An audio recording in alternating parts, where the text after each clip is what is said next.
दक्ष police news, पहिले खाकी मग बाकी।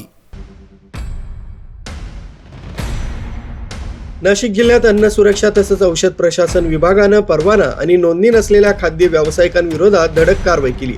देवळाली, दिंडोरी आणि सटाणा परिसरात करण्यात आलेल्या तपासणीत तब्बल 18 खाद्य आस्थापनांकडे आवश्यक FSSAI परवाना किंवा नोंदणी नसल्याचं समोर आलंय। या कारवाईत एकूण 3,10,000 रुपयांचा दंड वसूल करण्यात आलाय। अन्न सुरक्षा तसंच मानके अधिनियम 2006 अंतर्गत नाशिक जिल्ह्यात अन्न व औषध प्रशासन विभागाकडून ही कारवाई करण्यात आली। आयुक्त तुकाराम मुंडे, सह आयुक्त मंगेश माने आणि सहाय्यक आयुक्त संदीप देवरे यांच्या मार्गदर्शनाखाली देवळाली येथील खाऊ गल्ली आणि बस स्टँड परिसरातील स्ट्रीट फूड व्यावसायिकांची तपासणी करण्यात आली। या तपासणीत 15 खाद्य व्यवसायांकडे आवश्यक FSSAI परवाना किंवा नोंदणी नसल्याचं आढळून आलंय।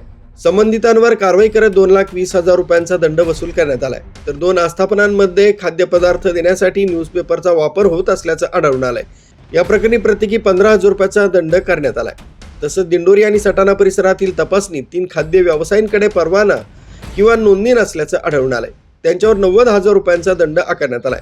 अशा प्रकारे संपूर्ण कारवाईत एकूण 3,10,000 रुपयांचा दंड वसूल करण्यात आलाय। अन्न सुरक्षा अधिकारी प्रतीक भड, चेतन परदेशी आणि सोनल पाडळे यांनी ही कारवाई केली आहे। न्यूज ब्युरो, सक्षम पोलीस टाइम्स, न्यूज 112, नाशिक।